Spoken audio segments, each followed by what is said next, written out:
I didn't go to college, I didn't have a paying job or hadn't treated me like. So my name is Rabbi Sarah Renson, and we can go ahead and start. We're good. The plan is that we're going to start with a song, and then you'll see the service order in here. After we share, and everybody gets a chance to kind of talk about what it's been like this year, we're gonna go outside, and we'll do a prayer for planting, we'll do some planting, and a few more poems and stuff, and then we'll have a final song, and then we can probably come back in from there. So the first song we're going to start with is In the Morning Rain, Early Morning Rain by Peter, Paul, and Mary. And I think there's music going on right now. Does that? We'll manage that. Okay. And then I'll start this as soon as that's. Okay. Just gonna check. Hello? Can you, oh, there you go.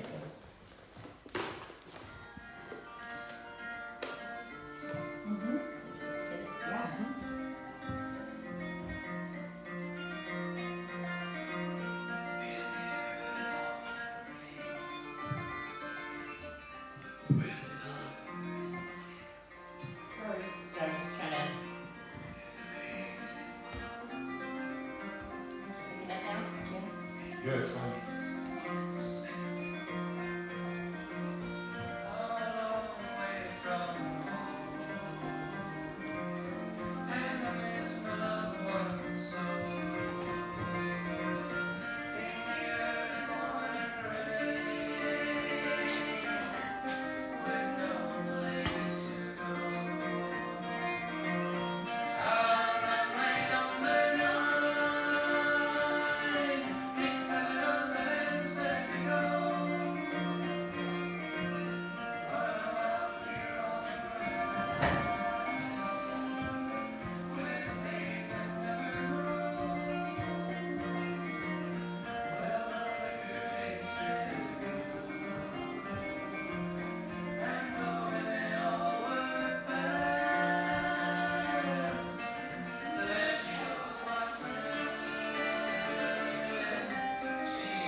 It seems like a bit of an abrupt stop, but if you don't, it'll go right into the next song.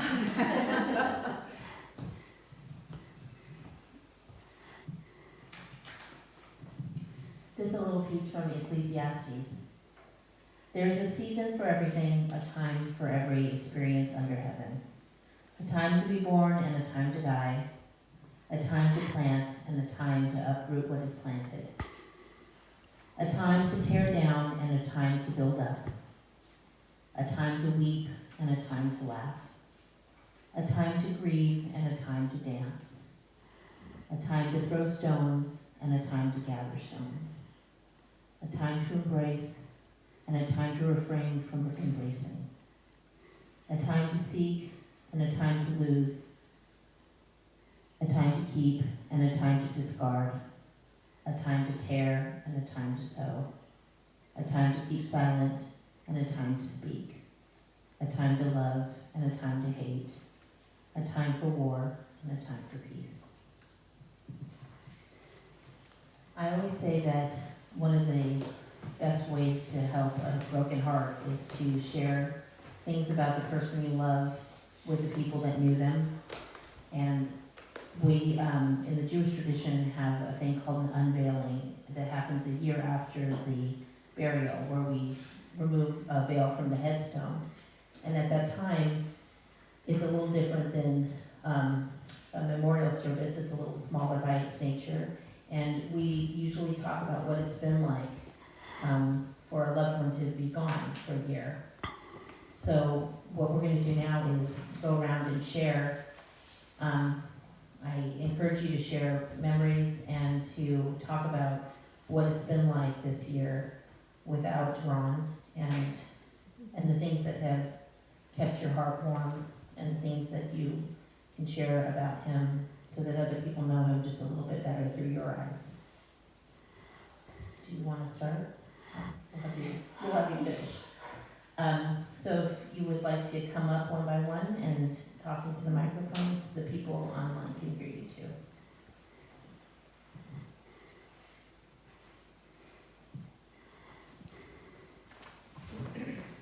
Thank you.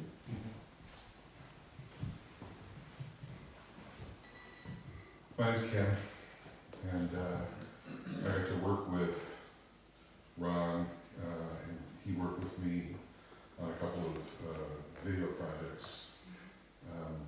I'm a musician, and he finally saw me out at one of my shows and introduced himself, and we just hit it off right away. He was just a really warm, caring individual that I don't know, I connected with right away. And he immediately said, you know, you should do a music video for your band. Well, I've been wanting to do that. I haven't done one in a while, and I've got some ideas. And he said, "No, whatever you need, just let me know. I'll help you out." And it was at least a couple of years later. I said, "Yeah, I'm working on something. And I've got some video edited, and I need a lot of live shots." And he said, "All right, what are we doing?" And we worked on that for at least a year, just on and off. I mean, there wasn't a schedule on it. We come up with ideas to shoot, and we go out and do it. And it was a really natural kind of relationship where we just really enjoyed each other's company, each other's energy, and we got along really well. And then he said, "Hey, since we're doing this, do you want to come and play a part in the movie I'm doing?" So he said, "Bring a big leather coat. I want you to beat somebody up on a boat." That was a fun day. And yeah, we had a lot of fun. I can't speak to the last year thinking about this because I didn't find out that Ron passed until a couple days ago. And I was really taken aback. I really loved him. I thought he was just a wonderful, wonderful person, and the world was better with him in it.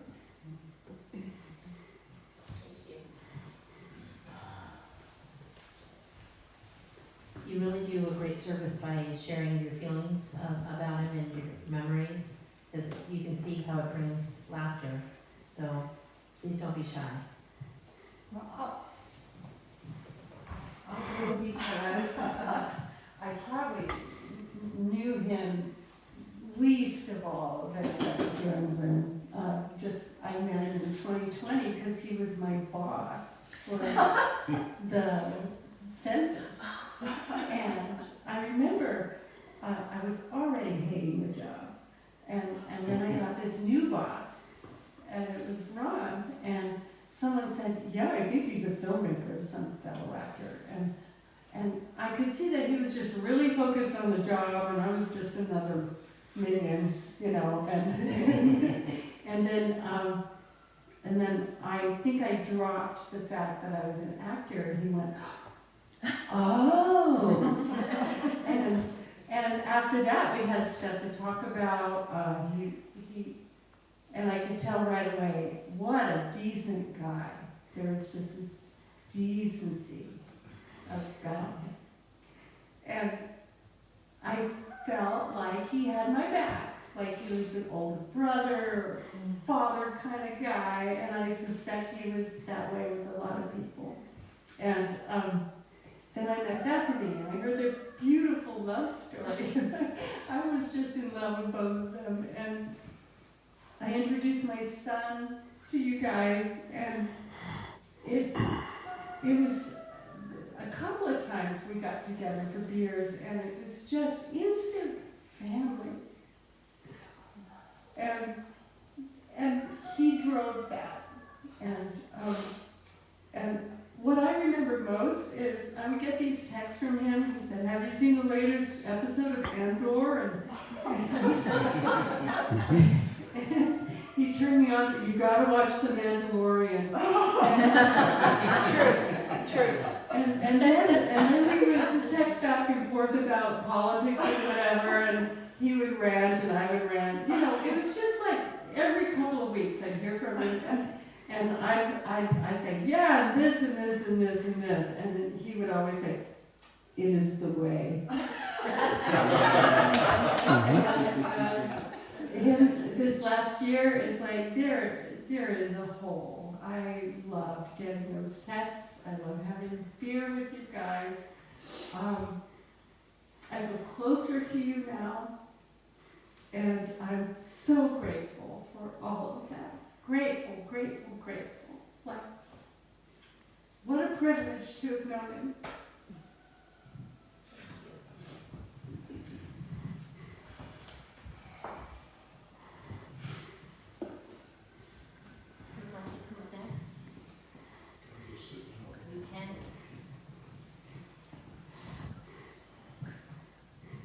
So I'm 18, I'm entering college, thrown into a dorm, and basically we're just, the dorms were separated in those days, of course, men and women.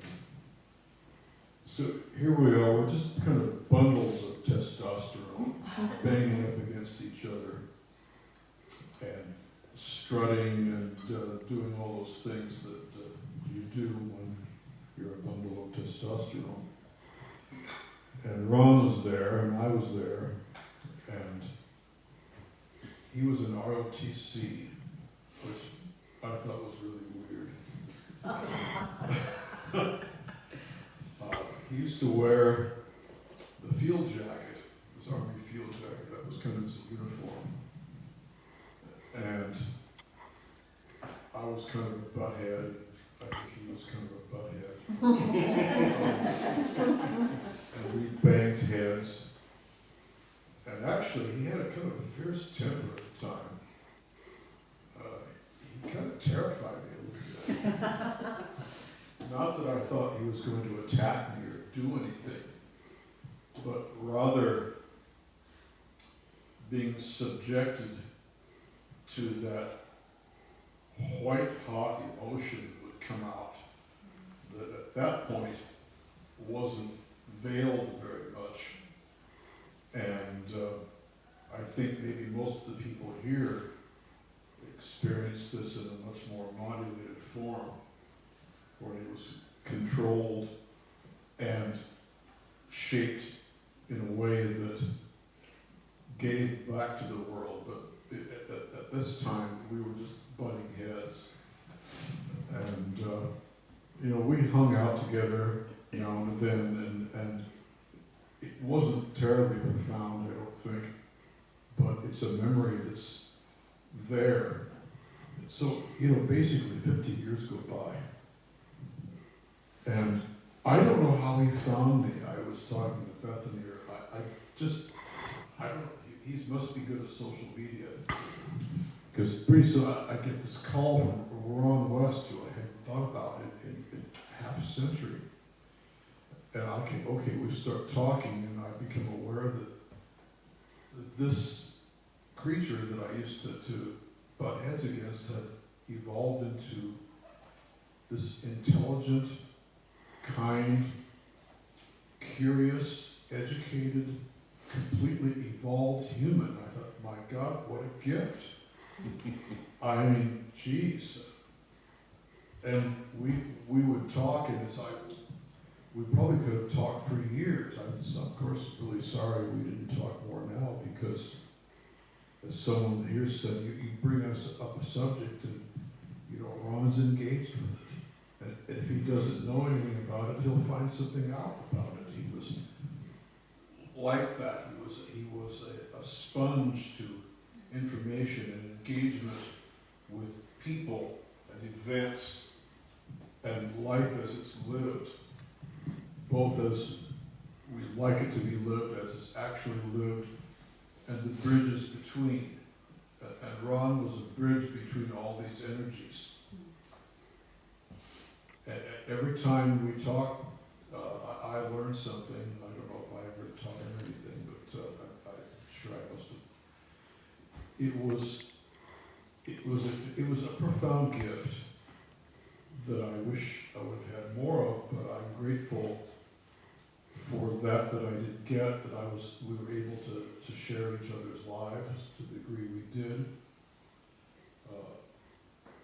My faith is, like most people's, goes back and forth between being strong and being shaken. And to me, just realizing there are people like Ron in the world was like another bulwark to my faith. It made me a stronger, happier person. So thank you, Ron, for being here. Thank you for sharing your energy, for being part of the warp and the woof of what we call existence. And I can't hear your voice in the room, but I hear it in my head. And I think I experience it with everything else I experience. So the gift keeps on giving. It doesn't dissipate. And I'm here to give my profound thanks for that.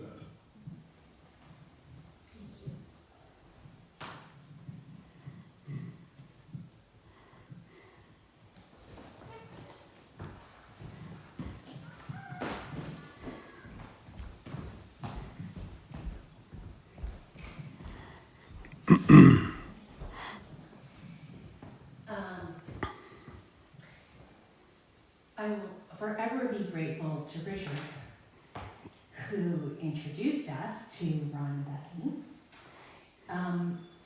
We used to be neighbors, and one day at the mailbox, Richard and I were talking, and I said, I have a curiosity about all of the James Bond movies, and I would like to see all of them in order. And Richard says, well, as a matter of fact, we can make that happen. And I have friends that could help make that happen. And so I got to know Ron and Bethany on the first James Bond movie night that we officially, yes, and martinis. Yes. That we started. And how many years ago? At least 10. And it, at first, was just about James Bond and martinis. That's first, to be specific. And which is James Bond's favorite martini. And then we began to grow as not only a group, but our friendship with Ron and Bethany began to grow as well, and morphed into other things camping, fig trees, gardening, woods, forest, and one of my favorite things about Ron, really early on, was that when we would talk with him and meet and gather, he would call us his sisters. And I don't know if he called anybody else his sisters, but for me, that really rang beautifully true. And it touched me in a way. And I think I'm forever grateful for Bethany and Ron and the time that we got to spend not only within our larger group, but camping. I'm so glad we got one camping trip in with you both because COVID was sadly a big portion of our friendship with you. And we know that put a big damper on all the things that we had wanted to do together. One of the biggest things I have missed this year, as I've been growing an orchard and we've been raising pigs and chickens and turkeys, Ron had knowledge and passion for those things. And there are oftentimes moments where I'm like, okay, what would Ron do? What kind of advice would he give us? What am I doing wrong, Ron? So I miss that. I miss that presence. I miss that brother. Yeah.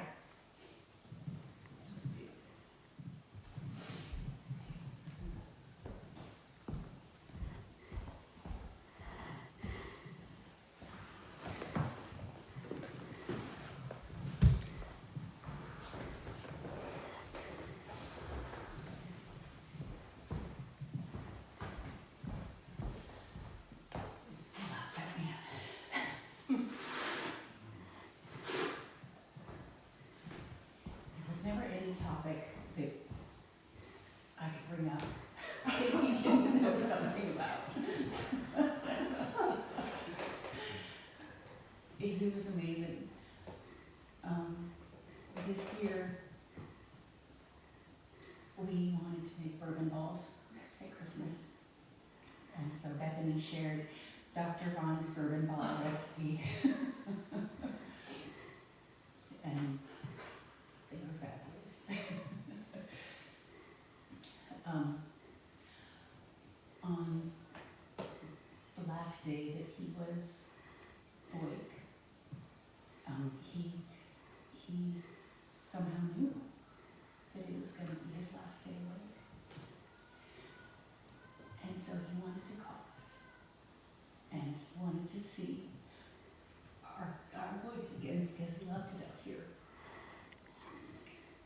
And I don't know how he knew that. It seemed like, things were fine. But I'm so grateful that he knew and so that we got to talk to him. And yeah, he was just so dear to me. And I am really grateful for his presence in my life.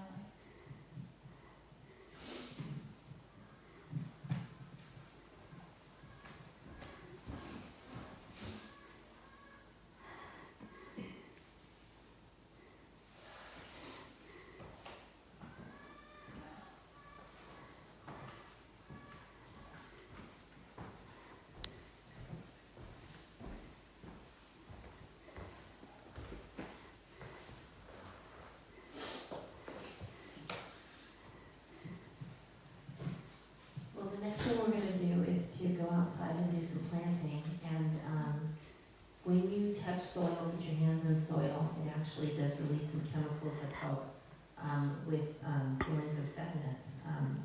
It's good for you, so I do recommend everybody actually gets dirt on their hands. So get your hands full of it and, plant away, and then we'll make something beautiful, from something sad. All right, I'm gonna turn this off and we're gonna head outside. And we're gonna go out that door. If anybody has trouble with stairs or steps, let us know, we'll take you out the back door. Yeah, and the bathroom is right straight through there. Anybody who needs to use it. Excuse me.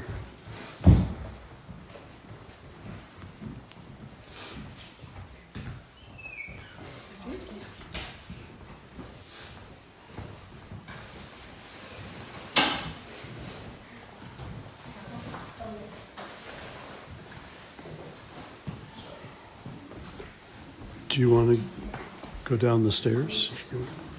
Okay. If you want to stay here. Yes. Sure, that's okay.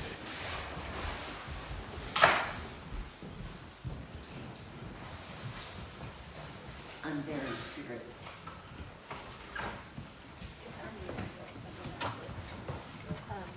Around, okay.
Oh, yes.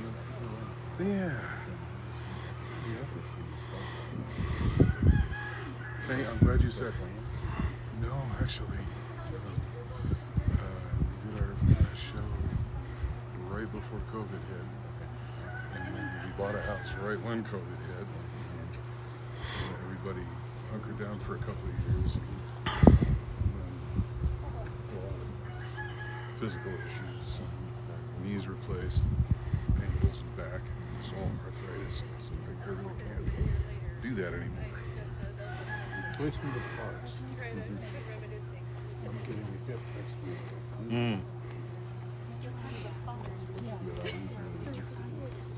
Well, from what I hear, the one you want to avoid is it took me almost a year to recover and both my knees replaced.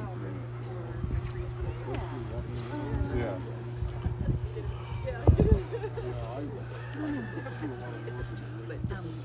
So these ones have Yes, yolks, yeah, and we can put dirt in there, yes. or is there no room in Oh, there? actually, there's no room in it now, Yeah, they but we say can you can start, and then we can empty that out, and then we can fill them up with compost. Okay, yeah, that makes sense. Okay. So once they put one of these around the plant, then go get scoop it up. That's beautiful. Okay, that makes sense. Is there enough for everybody? Or Probably, yeah, we'll just, A half a one. a half a one or a quarter. okay, Yeah. that makes sense. Okay. Is everyone out here? Yeah. Hi, everybody. I'm going to read this prayer for planting, and then you'll be able to take one of these little containers, and so that everybody can do it, you pour like half out over And- these 3 plants, or whichever one you choose, and then you can go take that cup and fill it up with some of the compost and bring that back to mix the two. So, a prayer for planting. Eloheinu ve'Elohe avotenu ve'imotenu. Our God and God of our ancestors, you have taught us about time and transition, the rotation of the seasons, the alternating of light and darkness, the turning of the earth on its axis, the intersection of land and sea and air, the cycle of life and death. You have taught us love, compassion, justice, generosity. You have taught us love your neighbor as yourself. You have taught us to till and to tend this precious land. You have taught us that individual lives end, but life itself continues. That matter is finite, but the spirit is infinite. You have taught us in your wisdom and through ours that just as our spirit joins the greater spirit of the universe, so too can our matter give life to matter. Our God and God of our ancestors, our beloved Ron has left us. They have chosen the path of Adam to Adamah, from human to earth. Their body will return to us in a new life-giving form. During this time, keep them and watch them, receive them in peace under the wings of your presence. Join their soul with the bonds of everlasting life, and may their transformation be a step towards our redemption of the planet. Atah gibor le'olam Adonai, mechaye metim atah rav lehoshia. Mechayel Chaim Bechesed, Mechaye Metim Rachamim Rabim, Somech Noflim, Verofe Holim, Matir Asarim, Bemekayem Emunato Lishne Afar, Micha Mocha Baal Gevurot Umi Domelacha, Melech Metim Meta, Umait Haya Yeshua. Your might is eternal, God. You are bound in restoration through the renewal of life. You support the living and love with loving kindness, and sustain the dead with great compassion. You raise up the fallen, and you heal the sick. You liberate those bonds and maintain your faith with those who have passed. Who is like you, source of strength? Who can be compared to you, power of life and death? The one who causes life to sprout like shoots and buds from the earth. May Ron's life continue to sprout and bear fruit in the hearts and minds of those who survive, in the earth and the plants that Ron will nourish. From the present to the future, from this world to the next, from generation to generation, L'dor Vador, a blessing for us all forever. And let us say, Amen. Amen. And now, if you would like to take some of what Ron has given us and bring it to these beautiful trees, the fig tree, the olive tree, and the other fig tree.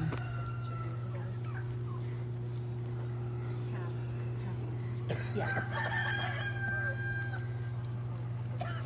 Okay. Two people per container, I think.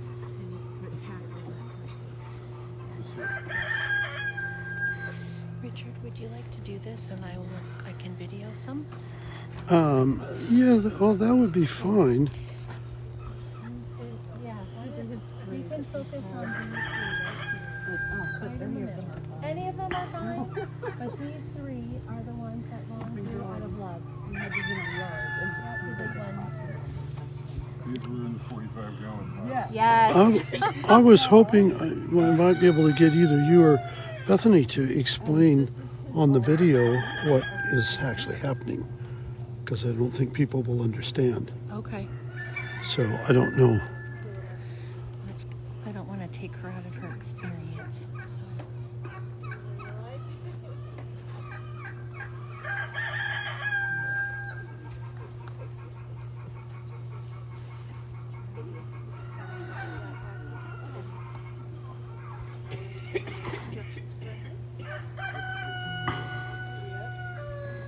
Is there enough to go around?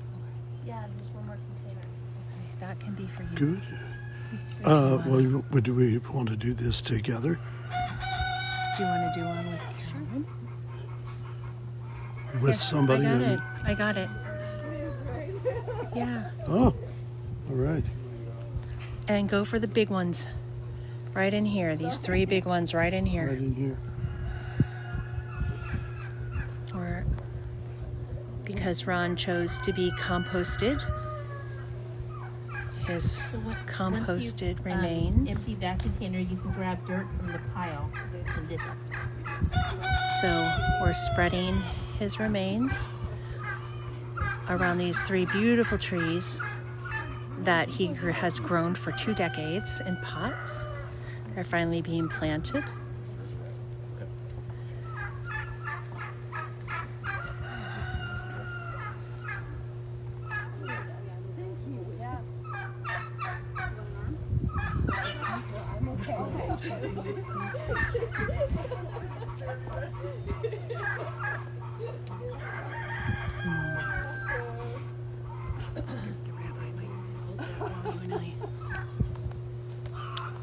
Let's see if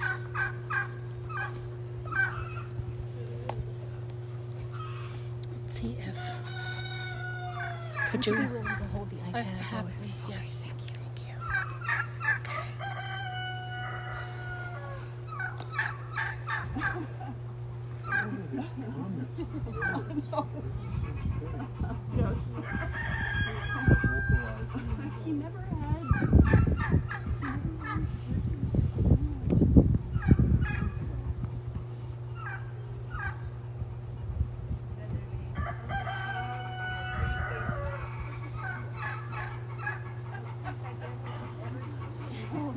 Thank you.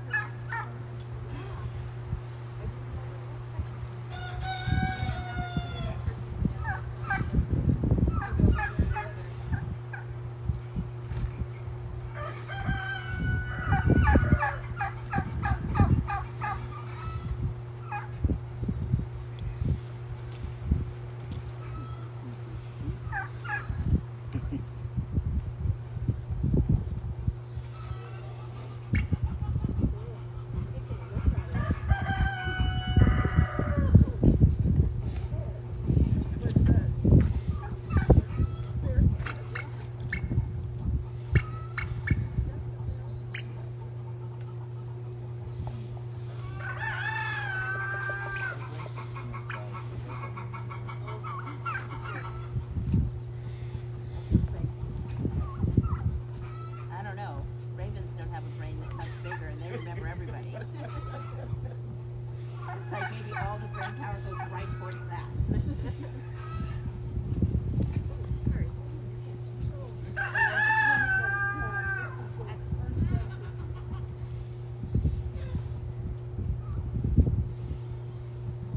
In Judaism, when we bury someone, the last thing that we do is to put some of the earth on their grave, and it's the last, what we call the last mitzvot. It's the last thing we can do to honor them, and because he chose to be composted, you're able to do that for him now. And I actually think that it's the closest you could come. The idea was that we should be able to return to the earth, and there's a lot of things done around the Jewish funeral that allows for that, and this I think is the closest you could come to the spirit of the law.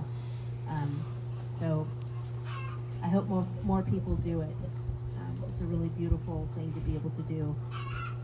I'm going to continue with Psalm 23.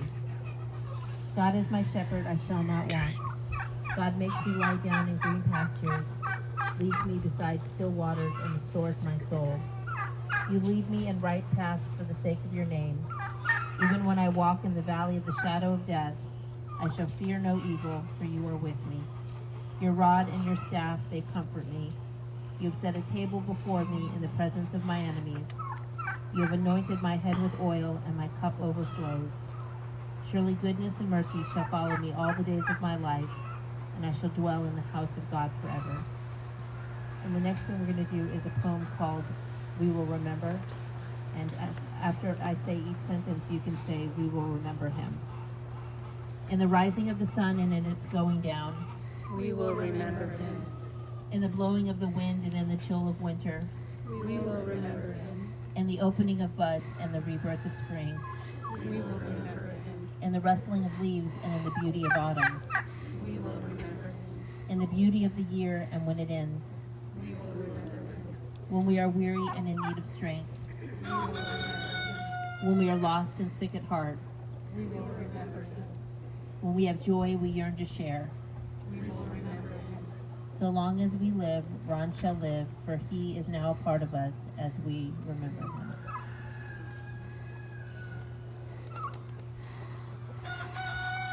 We're going to finish our ceremony with another song.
How they joined in. Yes. Well, like I said before, sharing memories is what helps a broken heart. So I think we've done a beautiful mitzvah for Ron, and I'm so glad that everyone was able to come out here and support you, Beth, and that you could be together and give your space and your time like this. And it'll be wonderful to see these trees grow and bear fruit and give back to the world. Thank you. And all of you are welcome to come out and visit anytime you wish. Thank you. You're all welcome to come out and visit anytime you wish. Our goal is to have a sweet bunch here, and if you want to come leave something at the base of trees, sit for a minute, commune with nature, with Ron, with turkeys. Eat a fig off of these wonderful trees. You are all very welcome to come. You don't even need to let us know. So I guess everyone's going to go back inside. Yes. Please, there's food and beverage. Please stay and celebrate. We need to raise a party glass to Ron. Yeah.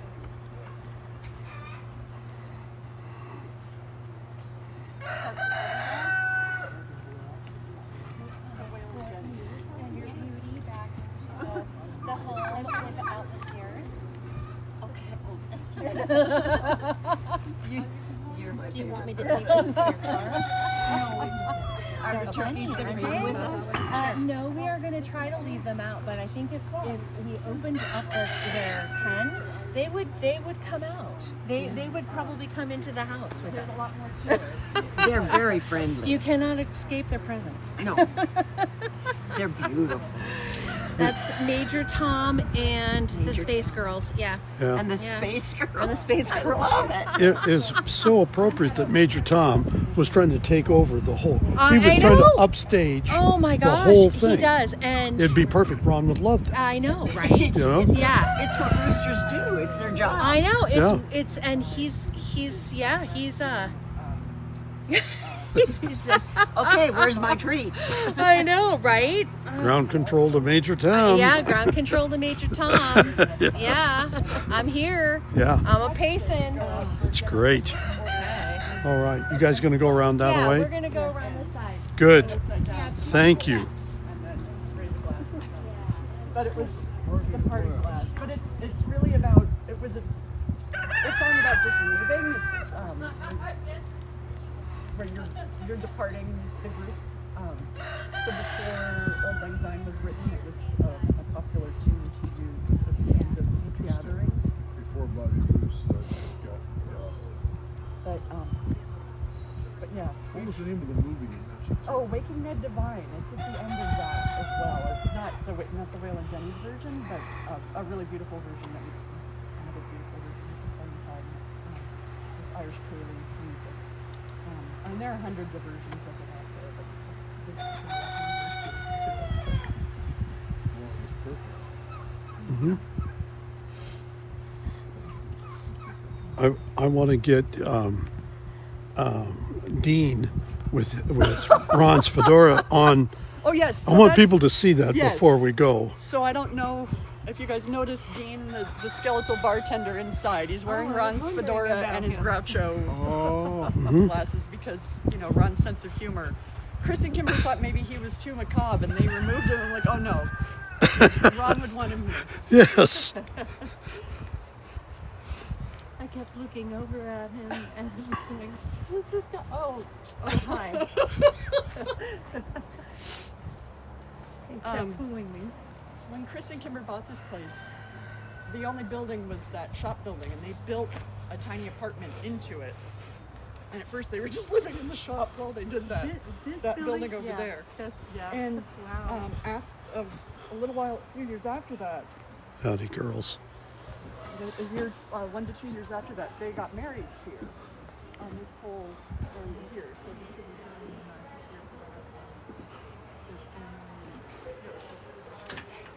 Hello, chickens.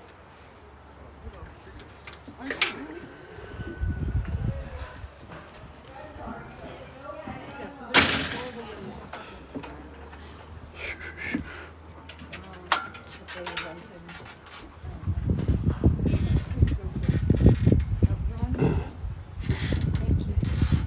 We lived in far upstate New York in the late 70s and early 80s.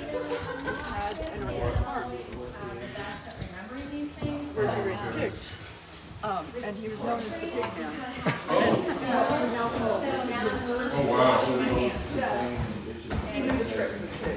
So, Bethany, would you explain to everyone about Dean and the significance? So this is Dean, Chris and Kimber's bartender here at the home. He's wearing Ron's fedora and Groucho glasses because, Ron's sense of humor. Yes. I got here in 1990. Seems like that would be an appropriate way to remember him. Two of Ron's other cats over on the table as well. Oh, good. I moved all over. Yeah. It's excellent.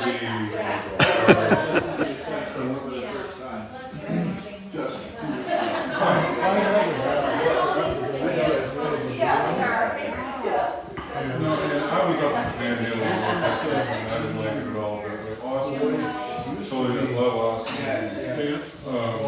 Go down and see the coast on the bottom. Texas is so huge. There are so